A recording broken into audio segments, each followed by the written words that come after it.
আপনি কি জানেন নারীদের মন জয় করার আসল চাবিকাঠিটা ঠিক কোথায় লুকিয়ে থাকে? বেশিরভাগ পুরুষেরা যা ভাবেন বা সিনেমা নাটকে যা দেখেন, আসল উত্তরটা তার থেকে সম্পূর্ণ আলাদা। নাভি, ঠোঁট বা কোমর, এগুলোর কথা তো সবাই জানে, কিন্তু এগুলো হলো গল্পের শুরু, শেষটা নয়। আজ আমি আপনাকে কোনো সাধারণ টিপস দিতে আসিনি। আমি এমন 4টি গুপ্ত এবং স্পর্শকাতর জায়গার কথা বলবো, যেখানে আপনার একটা সঠিক আত্মবিশ্বাসী স্পর্শ আপনাদের সম্পর্কের পুরো সমীকরণটাই বদলে দিতে পারে। এই স্পর্শগুলো শুধু শারীরিক নয়, এগুলো মানসিক। এগুলো এমন এক নীরব ভাষা যা হাজারো শব্দ যা প্রকাশ করতে পারে না, তা এক মুহূর্তে প্রকাশ করে দেয়। এই 4টি স্পর্শের পর সে আপনাকে আর আগের মতো দেখবে না, বরং আপনার প্রতি তার দৃষ্টিভঙ্গি পুরোপুরি বদলে যাবে। তো সেই গভীর এবং গোপন রহস্যগুলো জানার আগে চলুন আমাদের এই যাত্রায় আপনিও সঙ্গী হয়ে যান। যদি সম্পর্কের এই মনস্তাত্ত্বিক দিকগুলো বুঝতে আপনার ভালো লাগে, তাহলে ভিডিওটা এখনই একটা লাইক করে দিন আর আমাদের চ্যানেলটা সাবস্ক্রাইব করে রাখুন, কারণ এমন অনেক অজানা কথা এখনও বলা বাকি। সম্পর্কের গভীরতা কেবল মুখে বলা ভালোবাসি শব্দের ওপর নির্ভর করে না, এর আসল ভিত্তি হলো অনুভূতি। আর সেই অনুভূতি প্রকাশের সবচেয়ে শক্তিশালী মাধ্যম হলো স্পর্শ। কিন্তু বেশিরভাগ পুরুষ এখানেই ভুলটা করে বসেন। তারা মনে করেন স্পর্শ মানেই যৌনতা, কিন্তু সত্যিটা হলো একটা সঠিক স্পর্শ যৌনতার চেয়েও অনেক বেশি শক্তিশালী হতে পারে।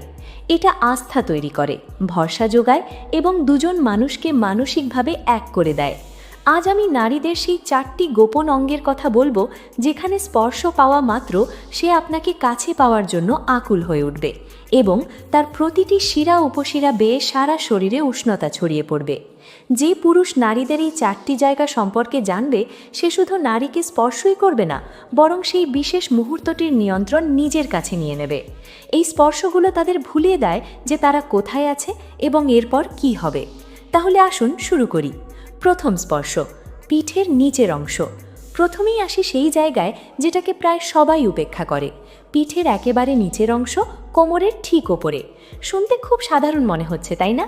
কিন্তু মনস্তত্ত্ব বলছে এটি একজন নারীর জন্য সবচেয়ে মৌলিক এবং কার্যকর জায়গাগুলোর মধ্যে একটি, যেখানে আপনি স্পর্শ করতে পারেন। ভাবুন তো, আপনারা দুজন হয়তো কোনো ভিড়ের মধ্যে দিয়ে হাঁটছেন। আপনি আলতো করে আপনার হাতের তালু তার পিঠের নিচের অংশে রাখলেন, তাকে ভিড় থেকে বাঁচিয়ে পথ করে দেওয়ার জন্য। এই সামান্য স্পর্শটা কিন্তু সাধারণ নয়, এটা একটা নীরব বার্তা পাঠায়, আমি তোমার সাথে আছি, তুমি সুরক্ষিত।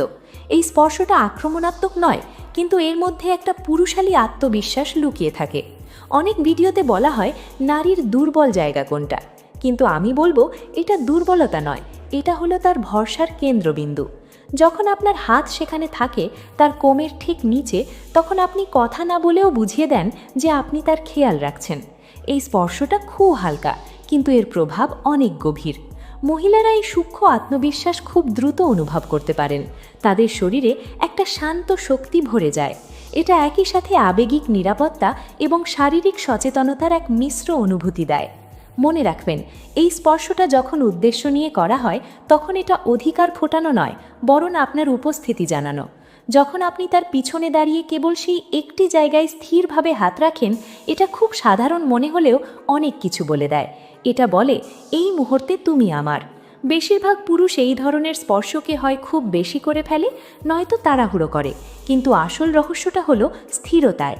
হালকা স্থির হাত, কোনো তাড়াহুড়ো নেই, কিছু প্রমাণ করার প্রয়োজন নেই। আর যে পুরুষ তার পিঠের এই অংশটিতে এমন স্থির, অটল এবং শান্ত উপস্থিতির সাথে স্পর্শ করতে পারে, সেই পুরুষকে সে সহজে ভুলতে পারে না। দ্বিতীয় স্পর্শ, কোমরের বাঁক। পিঠের নিচের অংশ থেকে আমরা যদি আরেকটু গভীরে যাই, তাহলে আসবে দ্বিতীয় স্থান, তার কোমরের বাঁক। এই স্পর্শের প্রভাব কিন্তু আগেরটার চেয়ে সম্পূর্ণ ভিন্ন, কারণ তার কোমরের এই বাঁক হলো সেই জায়গা যেখানে তার শরীরের নারীত্ব এবং স্থিতিশীলতা একসাথে মিলিত হয়। যখন আপনি আপনার হাত সেখানে রাখেন, তা শুধু একটি স্পর্শ থাকে না, সেটি একটি সংবাদ হয়ে যায়।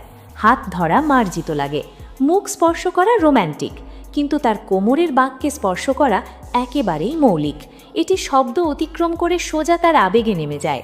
এই স্পর্শ শুধু এই বলে না যে আমি এখানে আছি, বরং বলে আমি নেতৃত্ব দিচ্ছি এবং তোমার আমার সাথে থাকা উচিত।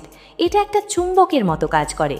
যখন আপনি কোনো দরজা দিয়ে যাবার সময় তার কোমরে হাত রেখে তাকে এগিয়ে দেন, বা কথা বলার সময় কিছু না বলে তাকে আলতো করে নিজের কাছে টেনে আনেন, তখন একটা অদৃশ্য আকর্ষণ তৈরি হয় যা উপেক্ষা করা খুব কঠিন। এর কারণ কি জানেন? কোমরের এই জায়গাটি প্রতীকী। এখান থেকে ঘনিষ্ঠতা শুরু হয়, কিন্তু পুরোপুরি অধিকার ফোটানো হয় না। এই জায়গাটা বাহাদুর কিন্তু সীমার মধ্যে থাকে, প্রভাবশালী কিন্তু জোর করে না।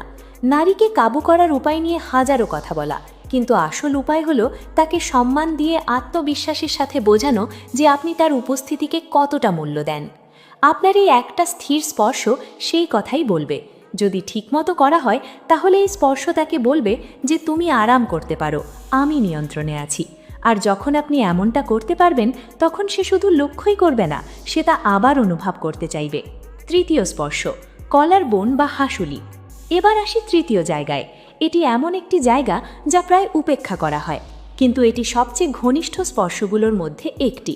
তার কলার বোন বা হাসুলি। দেখতে এই জায়গাটি খুব সাধারণ মনে হতে পারে, যেন এর কোনো বিশেষ গুরুত্ব নেই, কিন্তু স্পর্শ কেবল স্নায়ু আর ত্বকের বিষয় নয়, এটি আবেগ এবং অর্থের বিষয়। আর কলার বোন হলো এক শান্ত সংবেদনশীলতার জায়গা। এটি এমন একটি জায়গা যেখানে ঘনিষ্ঠতাটা খুব ব্যক্তিগত মনে হয়। এটি সেই জায়গা নয় যেখানে কোনো অচেনা মানুষ স্পর্শ করে, এটি যোগাযোগের জন্য সংরক্ষিত। তাই যখন আপনার আঙ্গুলগুলো তার কলার বোনের ওপর দিয়ে ধীরে ধীরে চলে, ইচ্ছাকৃত হোক বা খেলার ছলে, তখন এটি আকর্ষণের চেয়ে অনেক গভীরে গিয়ে প্রভাব ফেলে। কারণ এই স্পর্শটি বলে আমি তোমাকে দেখছি, আমি তোমার এত কাছে যে তোমাকে অনুভব করতে পারি, কিন্তু এত সংযত যে এই মুহূর্তের বেশি কিছু নেব না। আর এই ব্যালেন্স, এই জোর না করার ঘনিষ্ঠতা এক অদ্ভুত চুম্বকের মতো কাজ করে। এর প্রভাব কেন এত গভীর জানেন? কলার বোন শরীরের এমন একটা জায়গা যেখানে খোলামেলা এবং সুরক্ষা দুটোই মিলিত হয়। এটি হৃৎপিণ্ড এবং ফুসফুসের কাছাকাছি থাকে, সেই অঙ্গগুলো যা আমরা স্বাভাবিকভাবেই রক্ষা করি। একই সাথে এটি দেখতেও স্পষ্ট যখন সে অফ শোল্ডার টপ বা জিমের পোশাক পরে। তাই এই জায়গাটি মানসিকভাবে খুব প্রভাবশালী হয়ে ওঠে। কলার বোন স্পর্শ করা কোনো অধিকার ফোটানো বা খারাপ উদ্দেশ্য স্পর্শ নয়, বরং তার ভেতরের কাছে এমন একটা জায়গায় নরম উপস্থিতি জানানো যেখানে বেশিরভাগ পুরুষ যেতে সাহস করে না। কল্পনা করুন আপনি তার পাশে বসে আছেন এবং তার চুল ঠিক করতে গিয়ে আপনার আঙ্গুলগুলো তার কলার বোন স্পর্শ করে গেল, অথবা আপনি ঝুঁকে কিছু ফিসফিস করে বললেন এবং আপনার আঙ্গুলগুলো অল্প সময়ের জন্য তার কলার বোনে স্থির থাকলো, তারপর সরে গেল। এই স্পর্শের মূল চাবিকাঠিগুলো নম্রতা। এটা ধরার জন্য নয়, কেবল আলতো করে ছুঁয়ে যাওয়ার জন্য। এই একটি সামান্য স্পর্শই তাকে বুঝিয়ে দেবে যে আপনি শুধু একজন সাধারণ মানুষ নন, আপনি তার চেয়েও বেশি কিছু। চতুর্থ স্পর্শ, উরুর বাইরের অংশ। এবং সবশেষে চতুর্থ স্থান, তার উরুর বাইরের অংশ। এই স্পর্শ বাকি সবগুলোর থেকে আলাদা, কারণ এটি একটি মৌলিক অভিজ্ঞতা। এটি সেই জায়গা যেখানে স্পর্শ কেবল অলংকৃত থাকে না, বরং গভীরতা এবং স্থিরতা পায়। তার উরুর বাইরের অংশ কেবল একটি শারীরিক স্থান নয়, এটি একটি মৌলিক স্থান।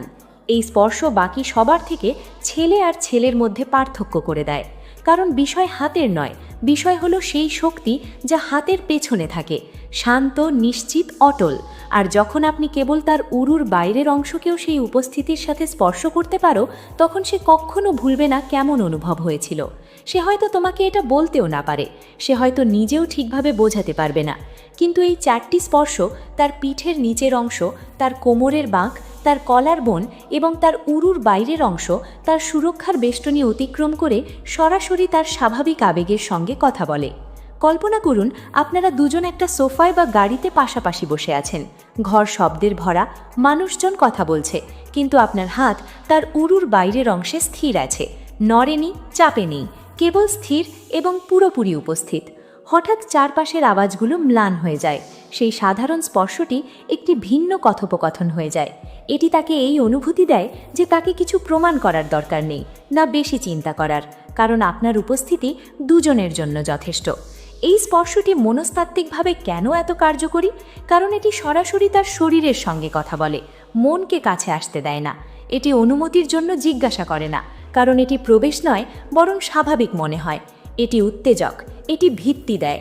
আর যখন কোনো পুরুষ তাকে এভাবে স্থির করতে পারে তখন তার প্রতিরক্ষার দেয়ালগুলো আপনা আপনি শিথিল হয়ে যায়। সে নিজেকে এত নিরাপদ অনুভব করে যে খুলতে পারে এবং এত উত্তেজিত যে জীবিত বোধ করতে পারে। যদি তুমি কখনো কোনো মহিলাকে স্পর্শ করার সময় সেই মুহূর্তটা অনুভব করে থাকো যখন সে হঠাৎ কিছু বদলে গেল, যখন সে তোমার মধ্যে মিশে গেল, তাহলে নিচে কমেন্ট করে জানাও, কারণ সেও সেই মুহূর্তটা অনুভব করেছিল। এখন দেখার বিষয় কতজন পুরুষ সত্যি সৎ স্পর্শের শক্তি বোঝে এবং তা সঠিকভাবে ব্যবহার করতে পারে। মনে রাখবেন, এই স্পর্শগুলো কোনো কৌশল নয়, এগুলো হলো যোগাযোগ স্থাপনের ভাষা। যখন আপনি এগুলোকে সম্মান এবং আত্মবিশ্বাসের সাথে ব্যবহার করবেন, তখন আপনি এমন এক যোগাযোগ স্থাপন করতে পারবেন যা শব্দের ঊর্ধ্বে। ধন্যবাদ।